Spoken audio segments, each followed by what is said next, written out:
अंकुराची एवढी आपली कुरवंडी वाळवून. लक्षात घ्या, संतांनी माणसाला सांगितलं, बाप माणसाला सहजासहजी समजलाच नाही दादा. ऐका, लक्ष माझ्याकडे द्या, वेळ आपल्याकडे कमी राहिलेला आहे, थोडस बारकाईनं कान देऊन फिरत नाही का. बाप आपल्याला समजलाच नाही, बाप घरातून दारातून अंतकरणातून मायनस केला. दादा या महाराष्ट्रामध्ये वृद्धाश्रमांची जी संख्या वाढत चालली, कधीतरी जा आणि तिथल्या त्या बापाला, तिथल्या त्या आईला कधीतरी विचारा, तुमचा मुलगा काय करतो. ती सांगतील, माझा मुलगा डॉक्टर आहे, माझा मुलगा वकील आहे, माझा मुलगा इंजिनियर आहे. आज या महाराष्ट्रामध्ये जी नोकरीदार वर्ग आहे त्यांचेच आई वडील आज वृद्धाश्रमांमध्ये. महिला मंडळ, माझं तुम्हाला एक सांगणं आहे, प्रत्येक आईनं आणि प्रत्येक वडिलानं, प्रत्येक आईनं आपल्या सुनेला जर लेक मानलं आणि प्रत्येक सुनेनं आपल्या आईला जर, आपल्या सासूला जर आई मानलं, तर मला वाटतं दादा या महाराष्ट्रातली वृद्धाश्रमांची संख्या नक्कीच कमी झाल्याशिवाय राहणार नाही. बाप माणसाला समजला नाही दादा, आपल्याला फक्त बाप मारहाण करणारा बाप, निष्ठुर बाप, कठोर आहे, हा बाप आपल्याला समजला, पण त्याचं प्रेम, त्याची माया, त्याची ममता कधी माणसाला दिसलीच नाही. मी सांगितलं, साने गुरुजींनी श्यामची आई लिहिली पण श्यामचा बाप नाही लिहिला. एक छोटंसं दाम्पत्य होतं, घरामध्ये सून होती, मुलगा होता आणि वडील म्हातारे झाले. आता शेवटी म्हातारं झाल्याच्या नंतर म्हाताऱ्या माणसाची अवस्था ही लहान लेकरासारखी असते बाबा. घरामध्ये वडील घाण करायला लागले, त्या सुनेनं त्या लेकाला तिच्या नवऱ्याला सांगितलं, तुमच्या घरामध्ये एकतर मी राहील नाहीतर तुमचे वडील राहतील. म्हणजे काय करायचं, वृद्धाश्रमामध्ये नेऊन टाका. फार गोड प्रसंग आहे बरं, ऐका बारकाईनं. आणि त्या पोरानं रात्रभर विचार केला, बायकोला घरात ठेवायचं की वडिलांना घरात ठेवायचं. पण त्यानं विचार असा केला, वडील गेले वृद्धाश्रमामध्ये टाकले तर बायको इथं राहिली, मला भाकर घालेल, मला खाऊ घालेल, अन्न पाणी मला देईल ती. पण वडील जर मी वृद्धाश्रमामध्ये नेऊन टाकले आणि बायको जर घरात नसेल तर माझ्या भुकेचं अवघड होईल. म्हणून काय केलं, त्या भल्या ग्रहस्थानं दुसऱ्या दिवशी आपल्या वडिलांची पिशवी भरली. ऐका बरं, आपल्या वडिलांची पिशवी भरली, आपल्या वडिलांना खांद्यावरती घेतलं आणि वृद्धाश्रमाच्या दिशेने तो निघाला. चालता चालता जात असताना बरोबर घरापासून जवळ होतं आणि गेला 1 किलोमीटर वरती वृद्धाश्रम राहिला होता. एक दगड होता आणि त्या दगडावरती थोडीशी विश्रांती घेण्याकरता तो खाली बसला. तो बाप खांद्यावरनं खाली उतरला आणि त्या दगडावर बसून बाप ढस ढस ढस ढस रडायला लागला. त्या पोरानं बापाला प्रश्न केला, बाबा तुम्हाला वृद्धाश्रमामध्ये घेऊन चालत म्हणून रडताय का? तुम्हाला मी रोज भेटायला येईल बाबा, काळजी करू नका, तुम्हाला मी घेऊन चाललोय म्हणून रडताय का? माझ्या मुलाची काळजी करता म्हणून रडताय का? तर त्या रडणाऱ्या बापानं उत्तर दिलं, पुरा तुम्हाला घेऊन चाललंय याचं दुःख नाहीये, तिथं मला एकट्याला राहावं लागेल याचंही दुःख नाहीये, माझे नातेवाईक मला भेटायला येणार नाहीत याचंही दुःख मला नाहीये. बाबा तुम्ही रडताय का? त्या रडणाऱ्या बापानं उत्तर दिलं, याच्या अगोदर काही काळापूर्वी मी माझ्या बापाला याच रस्त्याने घेऊन चाललो होतो, तेव्हा माझाही बाप याच दगडावरती बसला आणि याच दगडावरती बसून ढस ढस ढस ढस रडला. दुःख या गोष्टीचं आहे, माझ्या कर्माची फळ मला भेटली आहेत म्हणून मला रडायला येतं. मला सांगायचं महिला मंडळ, बाप घरात आहे तोपर्यंत त्या बापाची आणि आईची सेवा करणं हे तुमचं माझं कर्तव्य आहे. गेल्याच्या नंतर किती जरी कार्य केले, किती जरी कपडे दिले, किती जरी जेवण दिलं, त्यांच्यापर्यंत ते पोहोचत नाही दादा. आहेत तोपर्यंत त्यांची सेवा करणं तुमचं माझं कर्तव्य आहे. म्हणून हा बाप एक सुंदर भाव संतांनी आपल्याला सांगितला की हा बाप सहजासहजी कळला नाही. कविताकारांनी सुंदर एक वर्णन केलंय, माझ्या डोळ्यातली असवा कोणी माईना पुसताना, उरी हुंड का दाटतो या गोष्ट बापाची सांगताना, भरविला घास मुटका माझ्या इवल्या मुखात, त्याच्या परा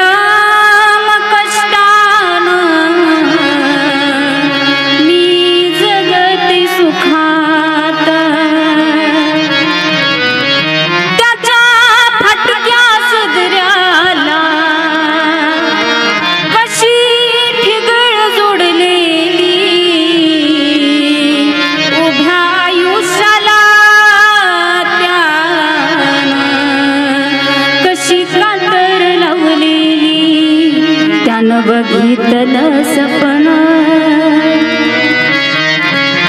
त्यानं बघितलं सपन, पाला उसाचा काढताना जणू हुंद का दाटतो या गोष्ट बापाची सांगताना मला कसं होत या, मला कसं होत या, कुणी बाबा म्हणताना जणू हुंद का दाटतो या गोष्ट बापाची सांगता. बाप समजलाच नाही आपल्याला, आपल्याला वाटतं निष्ठुर आहे, मारहाण करणार आहे. याच्याही पुढे जाऊन एक सुंदर भाव आहे दादा, तो बाप माणसाला कळत नाही. हा अवघड आहे, समजणं कठीण आहे. पुरामंदी माया त्याच्या काळ्या मेघवाणी, दाखविना कधी कोणा डोळ्यातलं पाणी. झिजू झिजू संसाराचा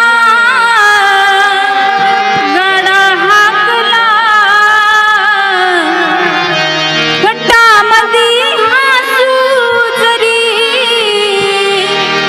घना वाकला. घडीभर तू थांब जरा, ऐक त्याचे दापर,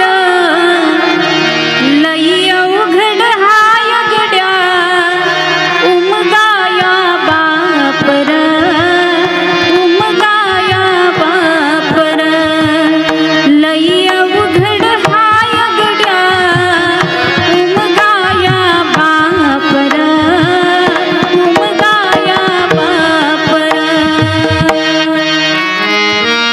म्हणून दादा विनंती असेल माझी, जीवनात काही जरी नाही ना करता आलं, त्या आईनं जग दाखवलं, ज्या बापानं जन्म दिला त्यांची सेवा करा. जीवनामध्ये काहीही करण्याची माणसाला गरज पडणार नाही. ज्ञानोबराय म्हटले त्यांची सेवा करणं तुमचं माझं कर्तव्य आहे. दादा या मृत्यू लोकांमध्ये ज्याचा जन्म झालेला आहे त्याला जावं लागणार आहे. ज्ञानोबराय म्हटले ज्याची उत्पत्ती झाली त्याचं जाणं ठरलेलं आहे. उपजे ते नासे, नासेले ते पुनरपी दिसे, हे घटिका यंत्र जैसे परिभ्रमे. उपजल्या पिंडा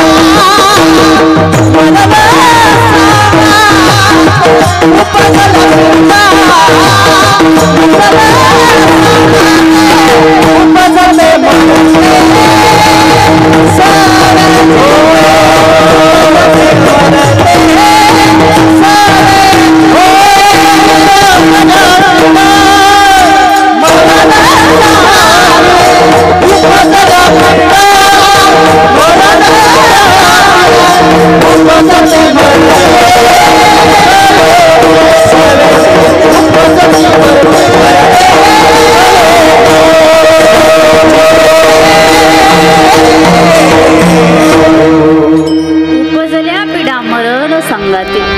ज्ञानोबरांचंही सांगणं आहे, जाणं प्रत्येकाचं ठरलेलं आहे. जीवन जगत असताना मनुष्य आपली अंगावरची वस्त्र जुनी झाली की वस्त्र टाकून देतो आणि पुन्हा नव्यानं वस्त्र धारण करतो. ज्ञानोबराय म्हटले या देहाचंही तसंच आहे. हा देह जुना झाला, हा देह म्हातारा झाला, हा देह झिजला की यालाही टाकून द्यावं लागणार आहे आणि पुन्हा नव्याने देह धारण करावा लागणार आहे. विठ्ठल विठ्ठल.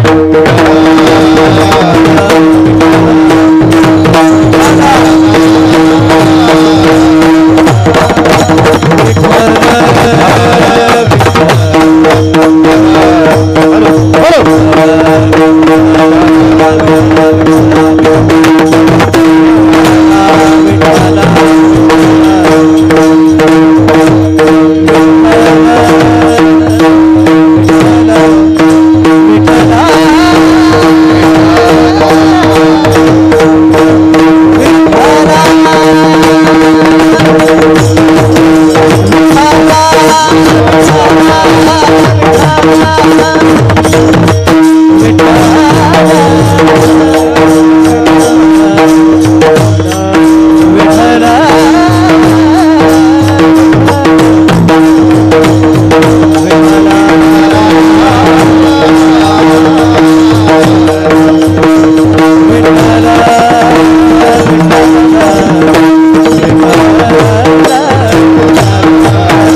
हॅलो, कस का बंद पडला दादा आवाज? हॅलो, ऐका, लक्ष माझ्याकडे द्या. ज्ञानोबराय म्हटले जाणं प्रत्येकाचं ठरलेलं आहे, दुःख कमी करा. या मृत्यू लोकामध्ये जो जन्माला आला त्याचं जाणं हे ठरलेलं आहे. ज्ञानोबरायांचं सांगणं, जैसे जीर्ण वस्त्र सांडीजे मग नूतन वेढीजे तैसे देहांतराते स्वीकारिजे चैतन्य नाते. जो जन्माला आला मरण हे अटळ दादा, आणि ते प्रत्येकाला, देवादिकांनाही चुकलं नाही. आपण कोणत्या झाडाचा पाला आहे, प्रत्येकाला जावं लागणार आहे. सावता महाराजांचा एक सुंदर अभंग आहे. सावता महाराज म्हटले, यम कधी येईल, माणसाला कधी घेऊन जाईल याची शाश्वती माणसाकडे नाहीये. कोणी दिवशी ती चालून, कोणी दिवशी प्राण जाती घेऊन, कोणी दिवशी स्मशानी जाऊन, कोणी दिवशी स्मशानी जाऊन एकटेच राहावे, समयासी सादर व्हावे, समयासी सादर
एकटेच राहावे,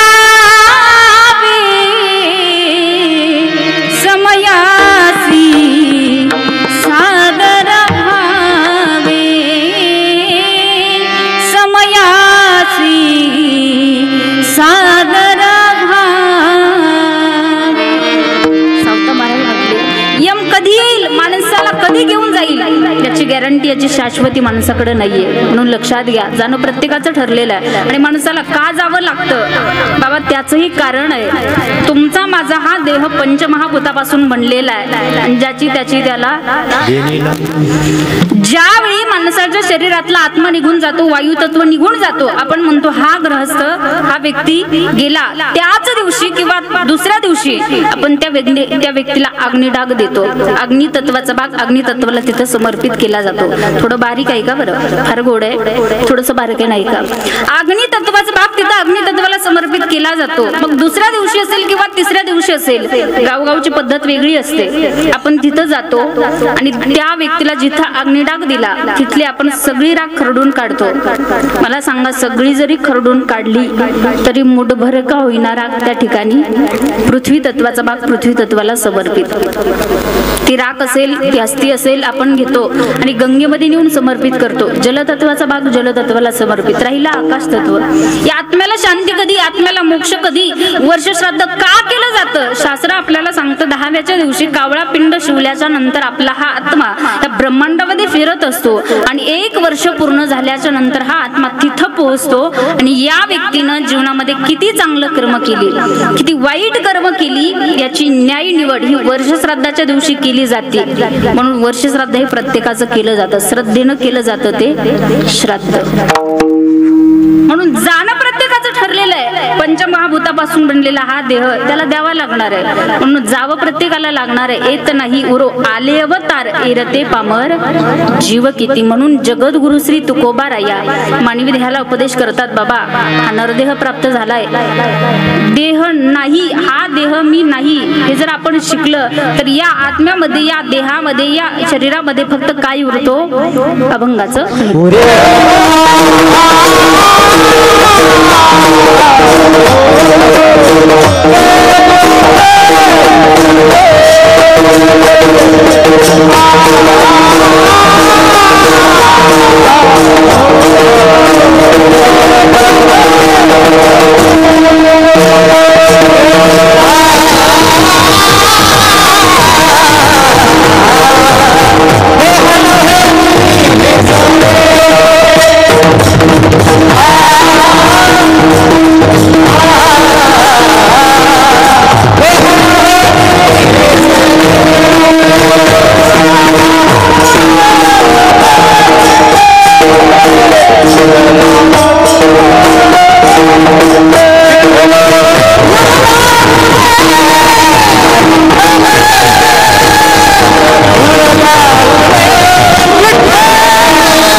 देह नोहे मी हे सरे, देह मी नाहीये. या शरीरातलं हे देह तादात्म्य जर संपलं तर या शरीरामध्ये काय उरतो दादा?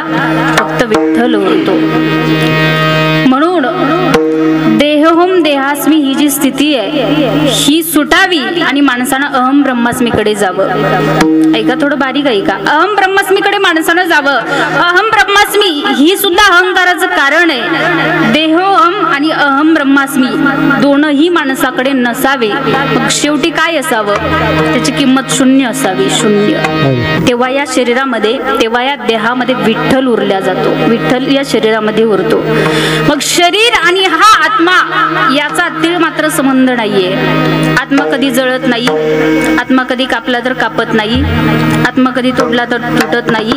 शरीराचा आणि या आत्म्याचा तीळ मात्र संबंध नाही. मग देह नव्हे मी हे सरे. या शरीरातला आत्मा कधी मरत नाही बाबा. रामायणातला एक सुंदर प्रसंग मी सांगून जाईल तुम्हाला. देह नव्हे मी हे सरे. ऐका बरं, आत्मा कधी मरत नाहीये. वालीची पत्नी तारा, ज्यावेळी प्रभू रामचंद्रांनी वालीचा वध केला त्यावेळी ती तारा प्रभू रामचंद्राकडे आली आणि प्रभूंना विचारलं, स्वामी प्रभू का मारलं माझ्या पतीला तुम्ही? न्याय पाहिजे, न्याय.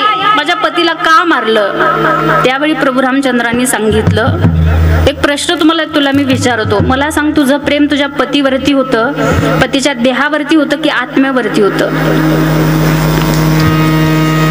प्रभू म्हटले, याला मी मारलंय, याचा हा शरीर, याचा हा देह घेऊन आम्हाला अयोध्येला जाऊन काय त्याचं काय लोणचं घालायचं नाही.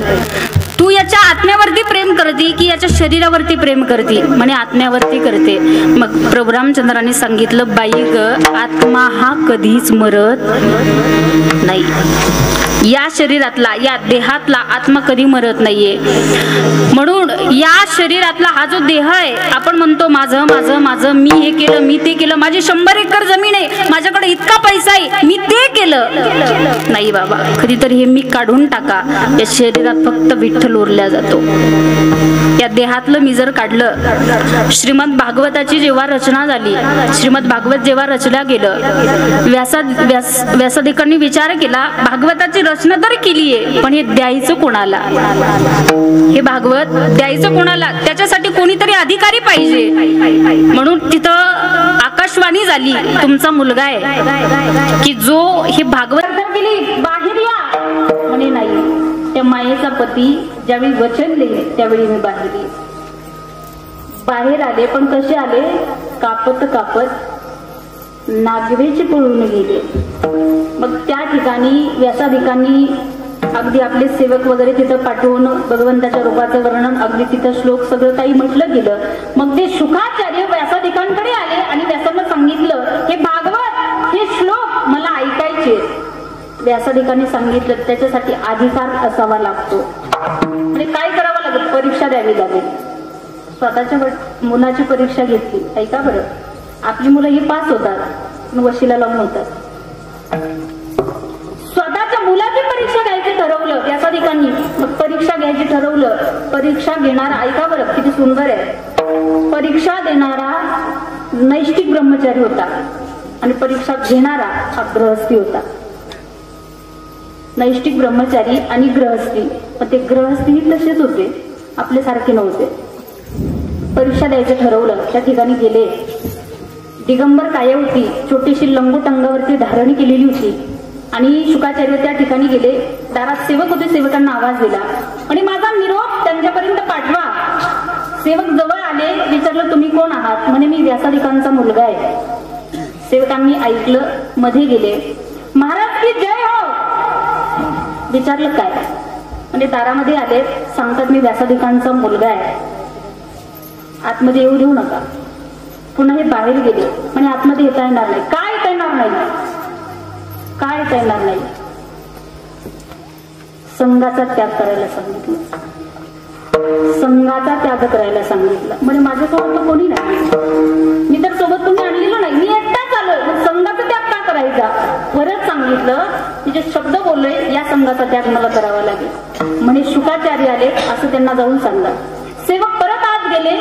महाराज की जय हो. म्हणे आता काय निरोप? म्हणे त्यांनी सांगितलं शुकाचार्य आले. पुन्हा सांगा संघाचा त्याग करा. सेवक परत बाहेर आले. शुकाचार्यांना सांगितलं संघाचा त्याग करायला सांगतायत. म्हणजे अरे आता काय, आता माझ्यासोबत तर कोणी नाहीये, मी एकटाच इथं आलेलं आहे, तरीही संघाचा त्याग करायचा. मग शेवटी सांगितलं, त्यांना जाऊन सांगा मी आलोय. ऐका बरं, त्यांना जाऊन सांगा मी आलोय. सेवकांनी ऐकलं, तिकडं गेले. त्यांना महाराजांना सांगितलं की ते असं सांगतायत मी आलोय. त्यावेळी त्या देवांनी सांगितलं त्यांना म्हणा हा मीच काढून टाका. बस एवढंच करा. मी आली माझे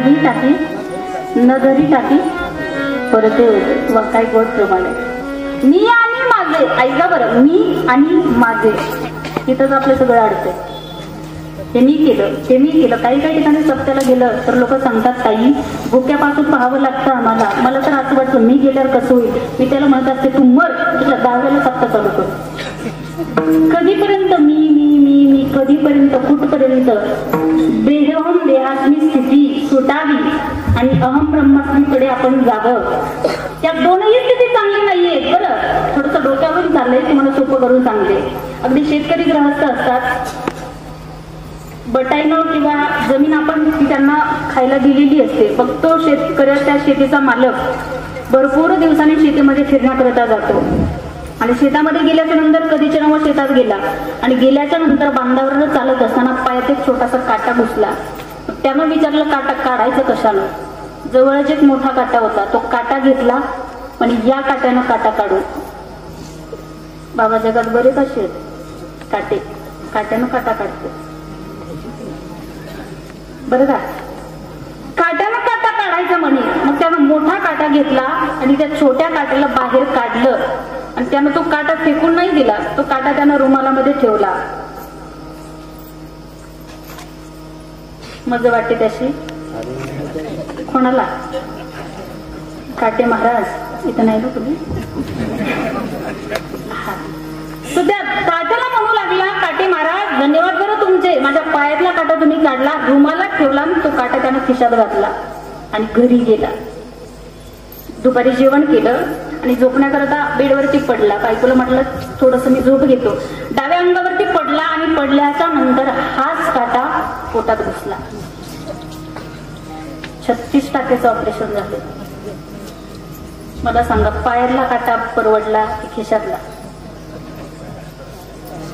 पायातलाही बरा नाही खिशातलाही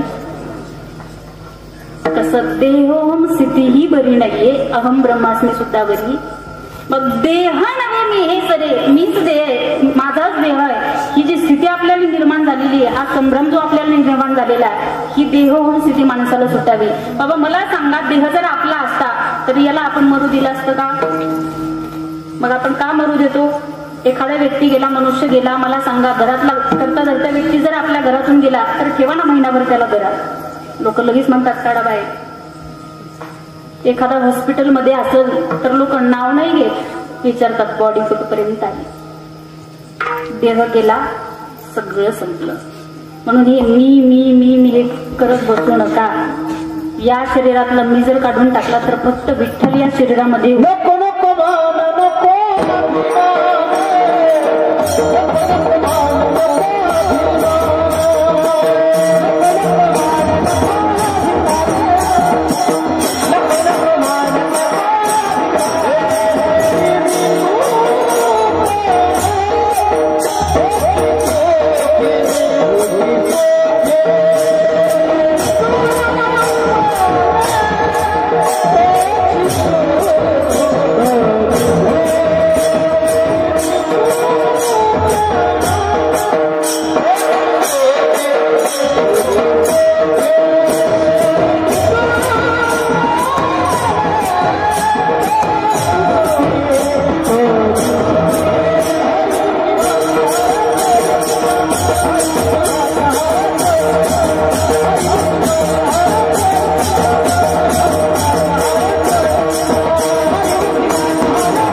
लक्षात घ्या नाथ महाराजांनी आपल्याला सांगितलं कुठल्या गोष्टीचा गर्व करत आहे माझ्याकडे पैसा आहे माझ्याकडे घर आहे माझ्याकडे गाडी आहे एक कोटीच्या गाडीत बसणाऱ्या लोकांच्या मनक्यात गॅप आहे गर्व कुठल्या गोष्टीचा करायचा शरीर मी आपण म्हणतो शरीर माझं आहे शरीर मीच आहे आणि हे शरीर माझंच आहे मला सांगा शरीर आपलं असतं तर आपण याला मरू दिलं नसतं मरू द्यायचं नसतं शरीर आपलं आत्मा आहे आत्मा म्हणून देह नव्हे मी हे उरला रे दुर्लभ असा नरदेह माणसाला प्राप्त झालेला आहे. संत म्हटले नरदेह दुर्लभ जाणा शतवर्षाची गणना त्यामध्ये दुःख यातना तुम्ही आठवा मधुसूदना तुम्ही वासुदेव वासुदेव म्हणा.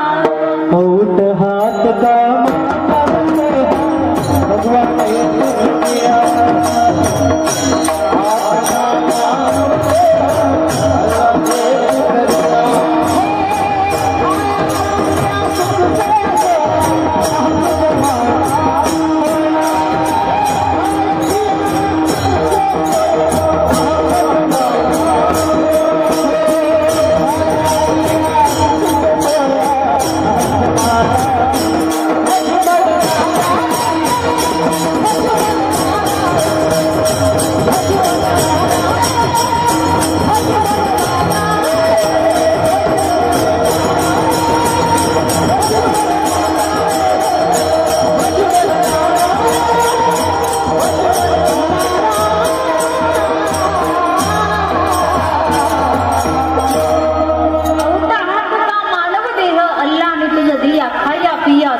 जीवनात नामचिंतन नाहीये, भक्ती नाहीये, भजन नाहीये. जगद्गुरु तुकोबारे आपल्याला तेच सांगण्याचा प्रयत्न करतात. देह अहम ब्रह्मास्मी स्थिती माणसाला प्राप्त व्हावी. सावता महाराज असतील, नामदेवराय असतील, जगद्गुरु तुकोबारे असतील, नाथ महाराज असतील, त्यांना ती स्थिती प्राप्त झाली होती. संसार केला ना त्यांनी, पण संसार तुकोबारांनी केला, नाथ महाराजांनी केला. माझ्या सावता महाराजांनी काय केलं? कांदा मुळा भाजी अवघी, लसूण मिरची कोथिंबिरी अवघा झाला. बोलो राम राम राम बोलो श्याम श्याम श्याम बोलो राम राम राम बोलो श्याम श्याम श्याम बोलो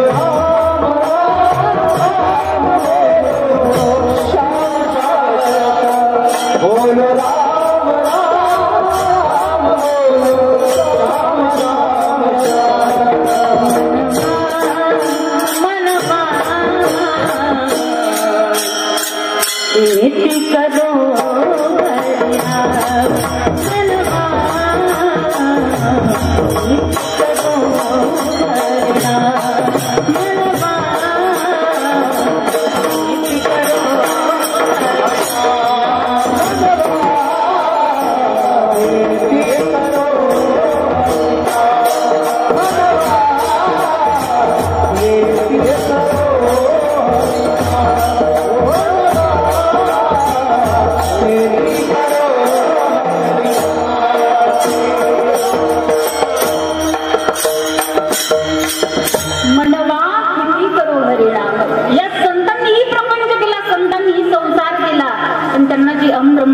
प्राप्त झाली. भगवंताची प्राप्ती. उरला उरे विठ्ठल. देह मी नाहीये, देह माझा. आपण म्हणतो देह माझा आहे, देह मीच आहे. बाबा एखादा व्यक्ती आहे, त्याला शुगर आहे, हॉस्पिटलमध्ये गेला, पायाला जखम झाली, बोटाला जखम झाली. डॉक्टर म्हटले तुमच्या बोटाला जखम झाली, तुम्हाला शुगर आहे, तुमचं बोट काढावं लागेल. हा म्हणे डॉक्टर काहीतरी औषध उपचार करा, पण माझं बोट काही काढू नका. परत 15 दिवसानं डॉक्टरकडे गेला. डॉक्टरला म्हणला डॉक्टर पायाची जखम वाढत चालली. डॉक्टर म्हणे पहिल्या दिवशी सांगितलं बोट काढावं लागेल, आता पाय पंजातून काढावा लागेल. हा डॉक्टरला म्हणे डॉक्टर काहीतरी टेक्नॉलॉजी करा, मी माझा पाय काढू नका, काहीतरी करा, पण पायाची जखम बरी करा. डॉक्टरनी परत औषध गोळ्या दिली. हा परत महिन्याने डॉक्टरकडे आला. डॉक्टर म्हणे आता तुमचा पाय गुडघ्यातून काढावा लागेल. हा डॉक्टरला म्हणे डॉक्टर काहीतरी करा, पण माझा पाय काढू नका. डॉक्टर म्हणे परत माझ्याकडे येऊ नका का?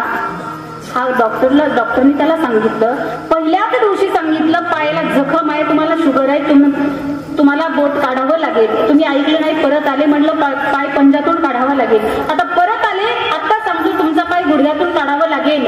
तुम्ही जर नाहीच ऐकलं तर पाय तुमचा मांडीतून काढावा लागेल. नाहीच ऐकलं तर महिन्यानं तुमचा पाय कमरेतून काढावा लागेल. आणि तुम्ही नाहीच ऐकलं तर 1.5 महिन्यानं तुम्हालाच काढावं लागेल.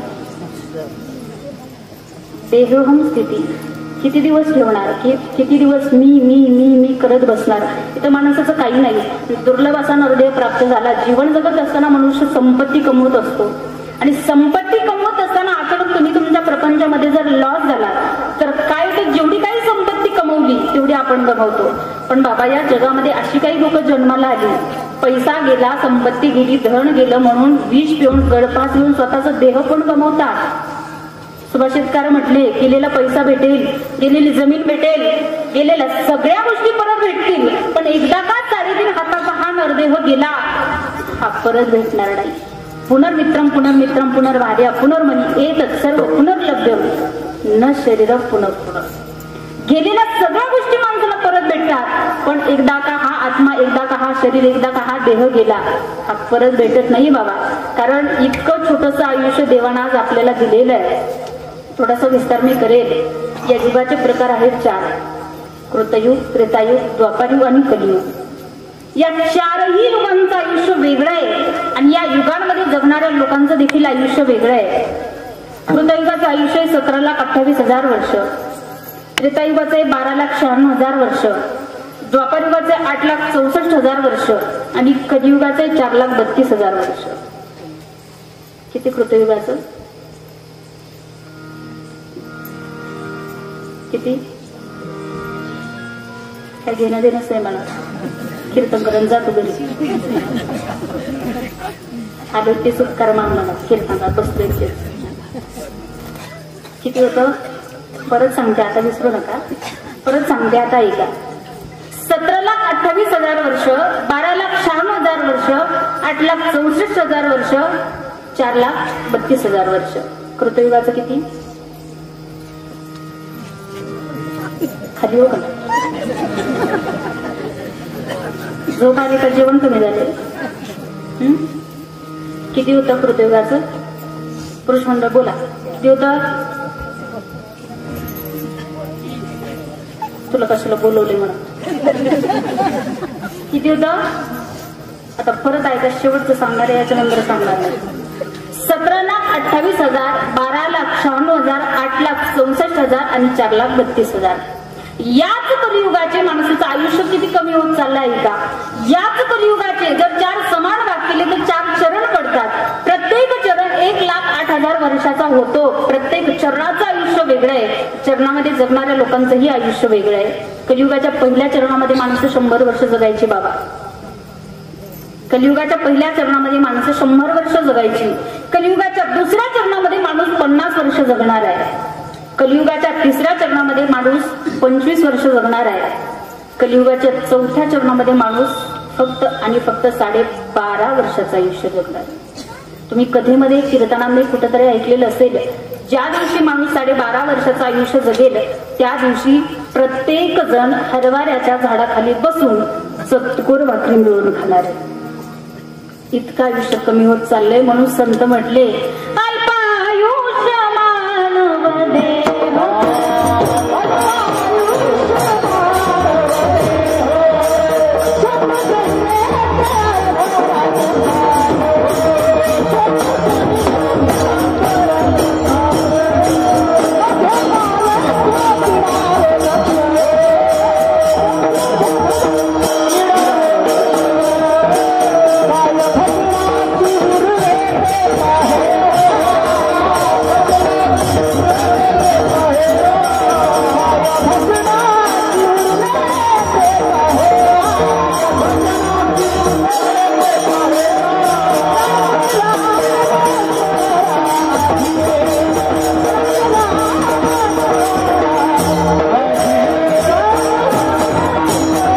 कमी आयुष्य जाणार आहे, हा देह जाणार आहे. म्हणून तुकोबारा म्हणतात, देह नव्हे निघे सरे पुरला उरे विठ्ठल. तुकोबारा म्हणतात, काळ माणसाला खाण्यासाठी टपलेला आहे आणि त्या भगवंताचं चिंतन करा. अभंगाचं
काळ सारा चिंतने. अभंगाच्या दुसऱ्या चरणात जगद्गुरु तुकोबरा मानवी देहाला सांगतात, बाबा मनोनी लावो करा, करा करा, काही करा, लावो करा, कशाचा? भगवंताचं नामचिंतन करण्याचा. कारण काळ माणसाला खाण्यासाठी टपलेला आहे. म्हणून काही करा, भगवंताचं नामचिंतन, भजनानंदाकडे जा, भगवंताचं नामचिंतन करा. जीवनामध्ये आपल्या या शरीराचा, आपल्या देहाचा उद्धार जर कशात असेल तर तो फक्त आणि फक्त भगवंताच्या नामात आहे. भगवंताच्या नामाशिवाय तुमच्या माझ्या जीवनाला पर्याय नाही. म्हणून शब्द आला की हा म्हणून शब्द मागच्या संदर्भ जोडतो आणि पण आला की सगळं सोडतो. एखादा कीर्तन, एखादा ग्रहस्थ आहे, कधी कीर्तनाला जात नाही, भजनाला जात नाही, कधी कीर्तन ऐकत नाही, भजन करत नाही, नामचिंतन करत नाही, भक्ती करत नाही आणि चुकून कीर्तनाला आला. त्याला विचारलं, बाबा कधी कीर्तनाला जात नाही, मग आज कीर्तनाला का आले? तो म्हणे काही नाही, ज्यांचं वर्ष श्राद्ध आहे ते आमचे पाहुणे आहेत म्हणून. एखाद्या मुलीचं लग्न जमवायचंय, मुलगी शिकलेली आहे, भरपूर शिकली, छान दिसते, गोरापान रंग आहे आणि ते सांगत सांगत सांगत त्याला भरपूर काही सांगितलं. मुलीला स्वयंपाक येतो, मुलगी चांगली दिसते, मुलीकडे सर्व गुण आहेत, एम.कॉम मुलीचं झालेलं आहे, पण म्हणजे मागचं सांगितलेलं सगळं खोटं. म्हणून आला की तो संदर्भ जोडतो, पण आला की सगळं खोटं ठरतं. म्हणून तुकोबरा म्हटले, म्हणून नामचिंतन करा, मनोनी लावो करा, काळ सारा चिंतने. नरदेह प्राप्त झाला, दुर्लभ नरदेह देवानं दिला, देवे दिला देह तो या झाला काटा.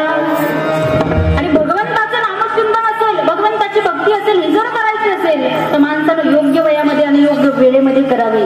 बाबा म्हातारपणी माणसाच्या आयुष्याचे सूत्र बिघडती, आयुष्याचे सूत्र बिघडती. म्हातारं झालं की माणसाला ऐकू येत नाही, दिसत नाही, बोलता येत नाही, भजन करता येत नाही, नामचिंतन करता येत नाही.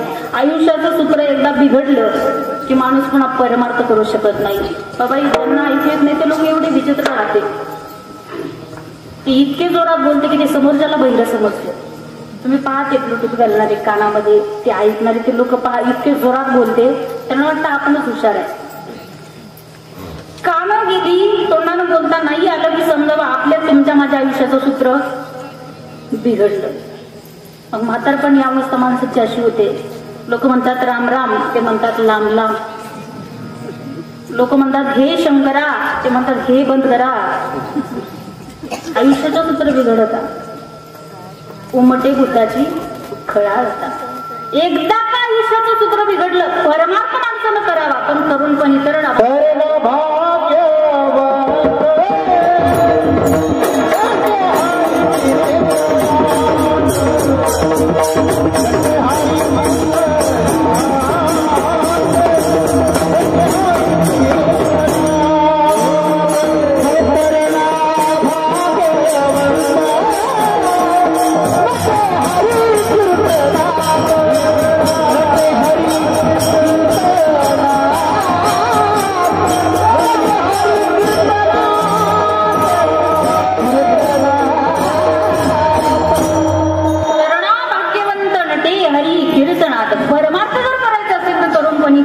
बाबा एकदा काही आयुष्याचे सूत्र बिघडले, पण परमार्थ माणसाकडनं होत नाही. माणसाला ऐकू येत नसलं. बाबा या पहिल्यांची गंमत फार मोठी आहे, प्रक्रिया आहे. एका गृहस्थाचं लग्न झालं, लग्नाला 4च महिने झाले. तो बायकोला बोलायचा, बायको बोललेली, त्याला ऐकू येत नव्हतं. हा डॉक्टरकडे गेला, डॉक्टरला म्हणला, डॉक्टर माझी एक अडचण आहे, माझ्या बायकोला ऐकू येत नाही.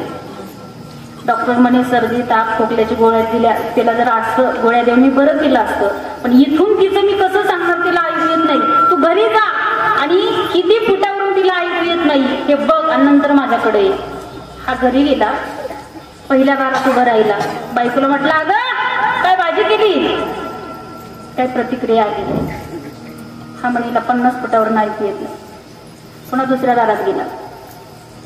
हा पुन्हा म्हणे, अगं काय भाजी केली, तिचा काही रिप्लाय झाला नाही. परत तिच्या जवळ गेला, रक्कन हात उचलला आणि हळू मारलं. जोरात मारायची हिंमत, जोरात मारायची हिंमत, जोरात मारू शकत, बोला, जोरात मारू शकत, जोरात मारायची हिंमत नंतर तुमचं तुम्हाला बघायचं बरं. ज्यांचे आले ते बोलू नका. माणूस मारत नाही जोरात, उचलला आणि हळू मारलं. हा म्हणे तुला किती वेळची विचारतोय की भाजी काय केली. ही म्हणे मी तुम्हाला 3दा सांगितलं वांग्याची भाजी केली. तुम्ही बोला बरं, नाही तर इथं डॉक्टर बोलावं लागेल. म्हणजे प्रॉब्लेम कोणाचा होता, याचा होता. आणि हा डॉक्टरकडे कशासाठी गेला, बायकोसाठी गेला. ही बहिऱ्यांची गंमत आहे. माणसाला ऐकू नाही आलं, बोलता नाही आलं, चालता नाही आलं, की देवाच्या मंदिरात जाता नाही आलं. तुम्हाला एक सांगेल, तो देव नाही समजला तरी चालेल, पण इथला देव समजून घ्या. माणूस मंदिरात जातो, देवाच्या समोर जातो, देवासमोर हात जोडतो, देवाच्या पाया पडतो. 4थ्या 5व्या 6व्या सेकंदाला माणूस जीवनात एक चुकी करतो. ज्या देवाच्या समोर आपण गेलो त्या देवाच्या समोर जाऊन आपण डोळे झाकतो. गेलो कशासाठी, दर्शनासाठी. आणि काय केलं, डोळे बंद केले. मग तो देव आपल्याला समजला नाही चालेल, पण या अंतकरणातला इथे एक सेन्स आहे. त्याचं नाव आहे तैसा हृदयामध्ये मी असदा सर्व सुखाचा. फिजिकली अनफिट झालं की माणसाचं सूत्र बिघडतात, अडचणी वाढत जातात. म्हणून जोपर्यंत तरुण आहेत तोपर्यंत घ्यायचा परमार्थ, नाही तर एक दिवस जायचं मग लोक टाकणार. म्हणून घ्यायचा परमार्थ करायचं. महाराज आमच्या गावातली बरीच लोक मला म्हणतात, शिवांजली लय लवकर परमार्थाला लागली. खरंच म्हणतात, लय लवकर परमार्थाला लागले. मी त्यांना सांगत असते, बाबा तुम्ही पण याच वयात यावं यात. नाही समजलं, तुम्ही पण याच वयात यावं यात.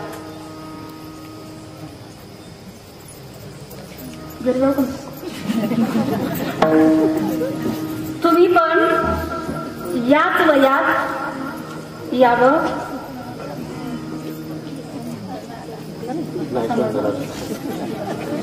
काय बोलतो तिचं तिलाच माहिती. तुम्हाला कळलं पुरुष म्हणतात. मराठी भाषा आहे आणि जशी वळू तशी ती वळली जाते. बाबा महाराज सातारकर त्यांच्या जीवनातले प्रसंग सांगायचे महाराज. मी युट्यूबवरती ऐकलं होतं. पूर्वीच्या काही लोक कीर्तनाला जाताना बैलगाडीमध्ये बसून जायचे. पूर्वी साधन वगैरे काही नव्हती. बाबांनी ओळखीच्या लोकांना प्रश्न केला की तुम्ही कशात आलात. आता एखादा पाहुणा आल्यावर आपण म्हणतो तुम्ही कशात आलात. बाबा म्हटले तुम्ही कशात आलात. त्यांनी सांगता सांगता एका वाक्यात थोडासा बदल केला. त्यांच्या शब्दात बदल झाला, पूर्ण वाक्य बदलून गेलं. ती म्हणे आम्ही सगळे बैल गाडीत बसून आलो. ज्याला कळलं नाही त्याला धन्यवाद. आता याच्यापेक्षा सोपं मला काही येत नाही. म्हणून तुम्ही पण याच वयात यावं यात. परमार्थ करायचा असेल तरुणपणी करावा. म्हातारपणची अवस्था आहे. नाकमुख गळू लागले लाळणी,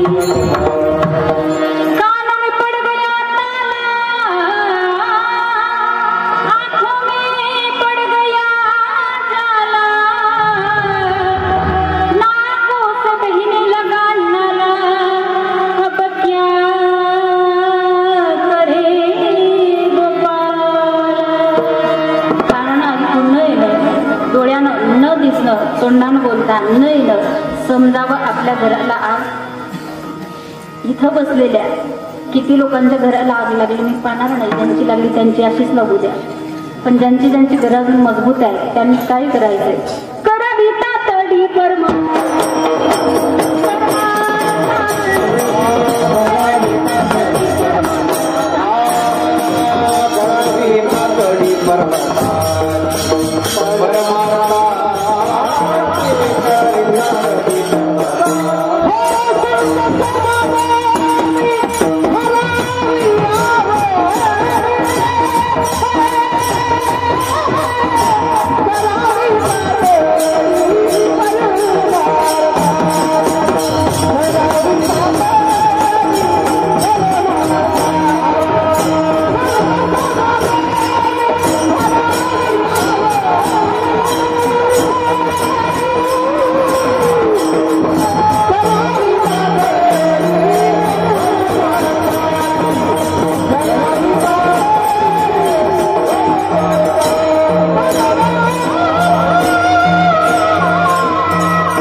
म्हणून तुकोबाने म्हटले लावू करा, वाई करा, त्वरा करा. कारण माणसाला वेळ कमी दिलेला आहे, आयुष्य कमी दिलेलं आहे. आणि बरं का सांगते, आपल्याकडे वेळ कमी राहिलेला आहे. किती राहिला अजून बाबा? हा 5 मिनिटं. खाली बसलेलं किती राहिला टाईम? किती राहिला वेळ? किती राहिला?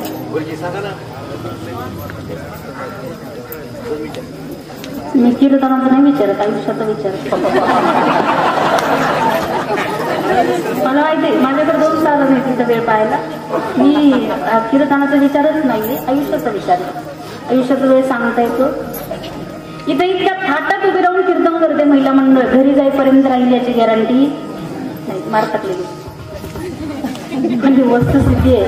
सांगू शकत नाही कोण कधी जाईल याची शाश्वती गॅरंटी वरून माणसाकडे आहे. क्षण भंगूर आई बरोबरचा भारी सावध तोडा माया आशा काही नचले मग गळा पडेल पुढे हुशार तुरा हे ओळ सागा. राम राम स्मरा, राम राम स्मरा. कधी राम राम स्मरा? कशाच्या आधी? कशाच्या आधी? कधी विचार केला का बाबा? प्रमाण पाठ असतात पण प्रमाणांचा विचार माणूस कधी करत नाही. संद बटले राम राम स्मरा आधी, याचा विचार कधी केला का आपण? जेवण करण्याच्या अगोदर, आंघोळ करण्याच्या अगोदर, गाडीवर बसण्याच्या अगोदर, बाहेर फिरायला जाण्याच्या अगोदर, कशाच्या अगोदर करायचं? मी शतकोटी वाचत असताना माझ्या वाचनामध्ये एक सुभाषित आलं होतं. ती सुभाषित माणसाला सांगतं की भगवंताचं नामचिंतन कशाच्या अगोदर करायचं. शतम विहाय भोक्तव्यम सहस्रम स्नान माचरे लक्षम विहाय दातव्यम कोटिम तत्वा हरिम भजे. 100 कामं सोडा, अगोदर जेवण करून घ्या. 1000 कामं सोडा, अगोदर स्नान करून घ्या. 1,00,000 कामं सोडा, अगोदर दान धर्म करून घ्या. आणि कोटी कामं बाजूला ठेवा, अगोदर भगवंताचं नामचिंतन करून घ्या. म्हणून राम राम स्मरा आधी. पैसा, गाडी, बंगला, धन, संपत्ती, इस्टेट, प्रॉपर्टी या सगळ्या गोष्टी माणूस तिथं ठेवून जाणार आहे. माणसाच्या सोबत काही येणार नाही. एखाद्याचं घर आहे, घरात कापूस आहे, ज्वारी आहे, बाजरी आहे, गहू आहे, बायको आहे, मुलं आहे, सगळं काही घरामध्येच आहे. आणि त्या घराला आग लागली, शॉर्ट सर्किट झालं, घराला आग लागली. त्या घरातून अगोदर काय बाहेर काढलं पाहिजे? पैसा काढला पाहिजे, बायको काढली पाहिजे, मुलं काढली पाहिजेत, गहू काढला पाहिजे, ज्वारी काढली पाहिजे. काय अगोदर बाहेर काढलं पाहिजे? तुम्ही म्हणाला 11 वाजले, अगोदर तुलाच बाहेर काढलं पाहिजे. ही प्रत्येकाची भूमिका आहे. काय काढलं पाहिजे अगोदर? आदरणीय गुरुजी एक प्रसंग सांगायचे. कुंभार आणि कुंभारी यांचं जर आयुष्य भरपूर असेल तर मडक्याची कमतरता पडत. मग अगोदर काय काढलं पाहिजे? अगोदर काय काढलं पाहिजे? हा अगोदर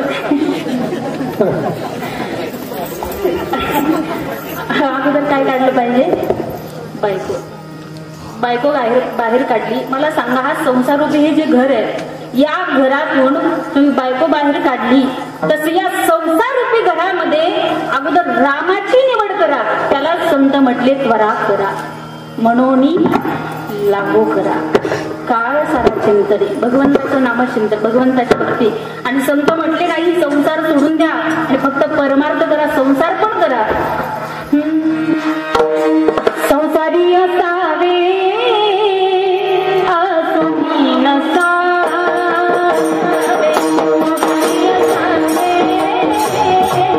असुनी नसावे.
विषय. कमळ पाण्यात राहतं बरं महिला मंडळ, पण ते कधी त्याला पाण्याचा स्पर्श होऊ देत नाही.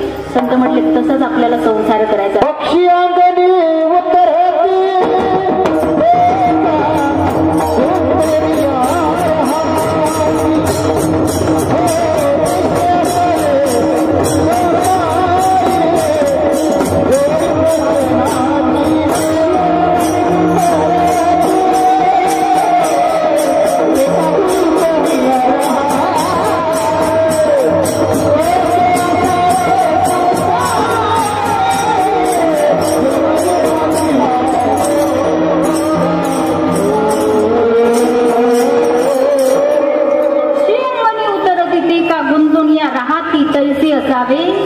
जोवरी संसार असा करायचा. करुणांग म्हटले नाही, शास्त्रानं वाक्य केली संसारात इथे संसार हा प्रपंचाचा आरंभ हा अनुकूल आहे. प्रपंचाचा आरंभ हा अनुकूल आहे, पण त्याचे परिणाम प्रतिकूल आहे. तसं परमार्थाचा आरंभ हा प्रतिकूल आहे, पण त्याचे परिणाम मात्र अनुकूल आहे. तुम्ही ठरवा संसार करायचा की परमार्थ करायचा. संत म्हटले नाही सोडून द्या. म्हणून भगवंताचं चिंतन, भगवंताचं भजन, भगवंताचं नामचिंतन तुकोबारांनी आपल्याला करायला सांगितलं. कारण हा देह असा आहे, या देहाचा उद्धार भगवंताच्या नामाशिवाय होत नाही. लोक म्हणतात भगवंताच्या नामाची ताकद काय, ज्ञान देव पुसे निवृत्तीशी गगनाहुनी वाढ, नामसंकीर्तन साधन पै जळतील पापे.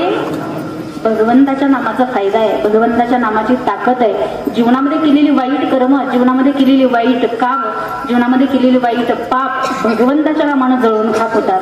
म्हणून ते नामचिंतन करायचं. कारण तो काळ ठाण्यासाठी टपलेला आहे आणि हा देह जाणार आहे. या देहाची, या शरीराची माती होणार आहे. म्हणून संत म्हटले शरीराची होय माती, शरीराची होय माती, कोणी नाही ती सांगाती, कोणी नाही ती सांगाती, कोणी नाही ती सांगती, अवघी सारी कामी पोटी, अवघी सारी कामी पोटी, अवघी सारी कामी पोटी, अंती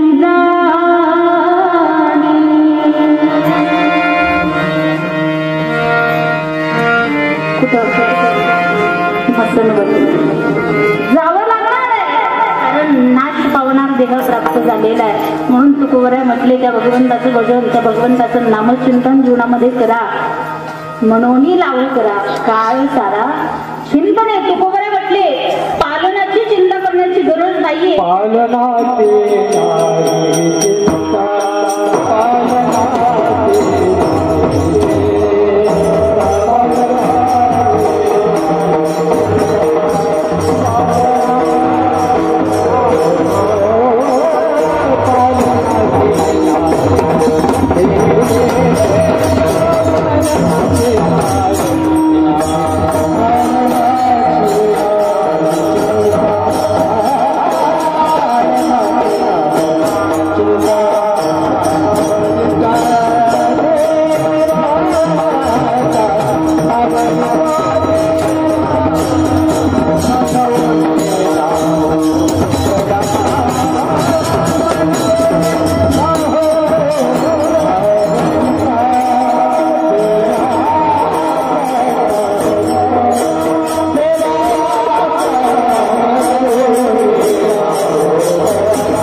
देवाचा. तुकोबाराय म्हटले त्याची चिंता करण्याची गरज माणसाला नाहीये. त्याच्यासाठी भगवंत आहे. पण त्या भगवंताला माना, देवाला म्हणा देवा तू माझा आहे, मी तुझा आहे. कधीतरी म्हणा त्या देवाला.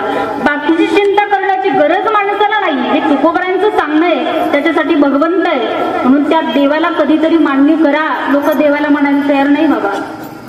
नास्तिक लोक जगात जन्माला आली, देवाला मानत नाही.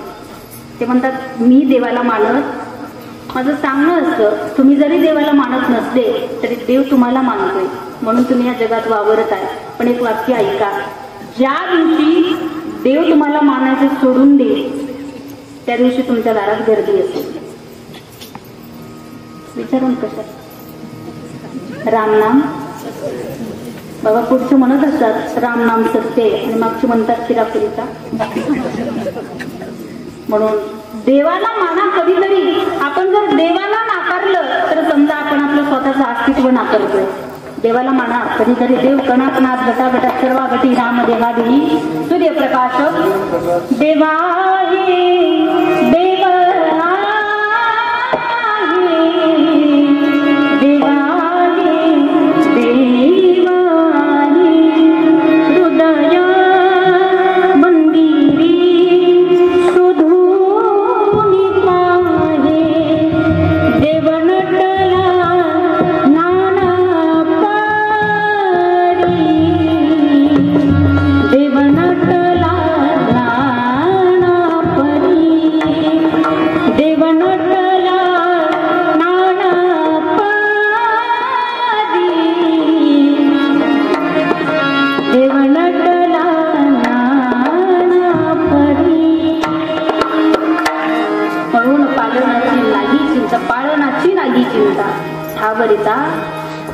देवाचा. एकदा वारकरी संप्रदायाच्या नियमाप्रमाणे भजन होईल. सगळ्यांनी प्रेमाने 2 हात वरती करायचे. महिला मंडळ पुरुष मंडळ सगळ्यांनी करा. करा करा सगळं विनम्र करा. वरती वेळ भरपूर झाला आपला. करा. तुम्हाला तुमच्या शेजाऱ्याची शपथ आहे. आता वरती आल्या आणि सगळ्यांनी माझ्यासोबत एक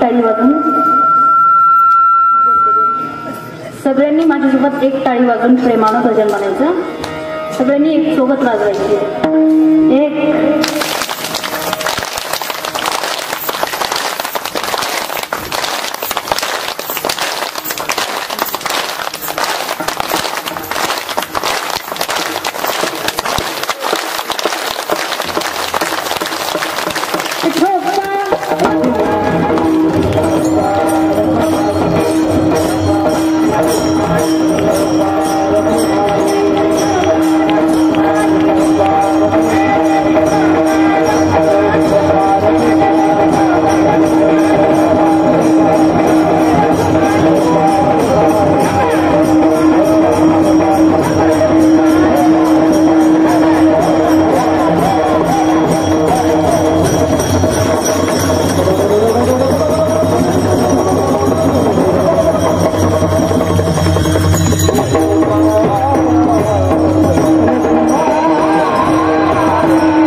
साहेब दादा असतील, त्यांचा जो पूर्ण मस्के परिवार असेल, या परिवाराला या दुःखातून सावरण्याची शक्ती, या दुःखातून सावरण्याची क्षमता या परिवारामध्ये दे.